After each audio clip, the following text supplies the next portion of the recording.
రాజన్న సిరిసిల్ల జిల్లా Vemulawada municipal office ముందు ATUC ఆధ్వర్యంలో మున్సిపల్ కార్మికులు ధర్నా నిర్వహించారు. అనంతరం తమ సమస్యలు పరిష్కరించాలంటూ మున్సిపల్ కమిషనర్ కు వినతి పత్రం అందజేశారు. అవుట్ సోర్సింగ్ లో విధులు నిర్వహిస్తున్న ఉద్యోగులను పర్మనెంట్ చేసి కనీస వేతనం ఇవ్వాలని డిమాండ్ చేశారు. విధి నిర్వహణలో మరణించిన వారికి 25 లక్షల ఎక్స్ గ్రేషియోతో పాటు కుటుంబంలో ఒకరికి ప్రభుత్వ ఉద్యోగం కల్పించాలని కోరారు.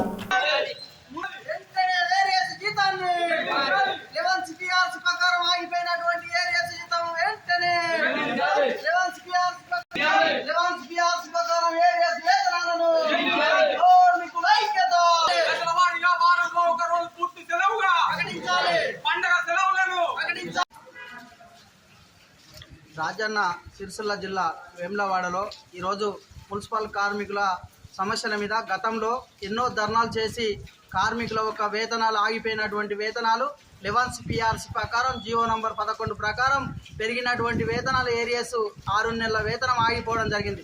గతంలో 2 నెలల ఏరియాస్ జీతం వేసి కడమ జీతం ఆపడం జరిగింది. ప్రధానంగా ఆగిపోయినటువంటి ఏరియాస్ జీతం కార్మికులకు వెంటనే చెల్లించాలి.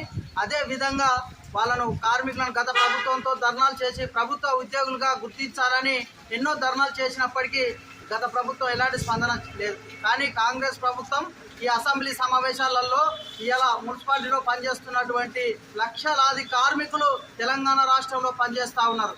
వాళ్ళని వెంటనే ప్రభుత్వ ఉద్యోగులుగా గుర్తించి వాళ్లకు గౌరవ సుప్రీంకోర్టు చెప్పినట్టు సమాన పనికి సమాన వేతనం 26,000 వేతనం చెల్లించాలి. అదేవిధంగా విధులలో మరణించిన వారికి 25 లక్షల ఎక్స్గ్రేషన్ ఇవ్వాలి. అదేవిధంగా వాళ్లకు మురికిలో వెళ్ళినటువంటి కార్మికులకు హెల్త్ కార్డులు ఇవాళ అనారోగ్యంతో ఎంతో మంది మృతి చెందడం జరుగుతూ ఉంది. మేము గతంలో కూడా గత ప్రభుత్వానికి చెప్పడం జరిగింది. మున్సిపాలిటీలో ఇలా దుబ్బలో ధూళిలో పనిచేస్తున్నటువంటి మున్సిపల్ కార్మికులకు హెల్త్ కార్డులు ఇవ్వాలి. అదేవిధంగా ప్రమాద బీమా సౌకర్యం ఇలా వాళ్ళ ఒక విధులలో చనిపోయినటువంటి వాళ్ళకి 25 లక్షల ప్రమాద బీమా సౌకర్యం ఇవ్వాలనేది కూడా గత ప్రభుత్వంలో డిమాండ్ చేయడం జరిగింది.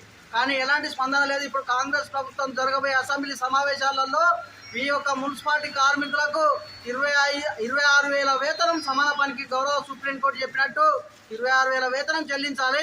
ప్రభుత్వ ఉద్యోగులుగా గుర్తించాలి. వారికి వాళ్ళ ఒక కుటుంబంలో ఎవరైనా ఉన్నటువంటి అర్హులైన వారికి వీళ్ళు మరణించినట్టుంటే విధులలో మరణించిన వాళ్ళకు వాళ్ళ కుటుంబంలో ఉద్యోగాలు ఇవ్వాలి. అదేవిధంగా వీళ్ళ ఒక ఏళ్ళు కావన సేవలు చేసేంటి రిటైర్మెంట్ అయిపోయే వాళ్ళకు కూడా వాళ్ళ కుటుంబంలో ఒకళ్ళు ఉద్యోగంలోకి తీసుకొని వాళ్ళకు రిటైర్మెంట్ బెనిఫిట్స్ కూడా ఇవ్వాలని ఏఐటీసీగా ఇవాళ డిమాండ్ చేస్తూ ఉన్నాం. ఈ రాష్ట్ర ప్రభుత్వం వెంటనే వీళ్ళ పక్షాన చొరవ తీసుకొని న్యాయబద్ధమైన ఆలోచన చేసి వీళ్ళని ప్రభుత్వ ఉద్యోగులుగా గుర్తించాలని కోరుతా ఉన్నాం.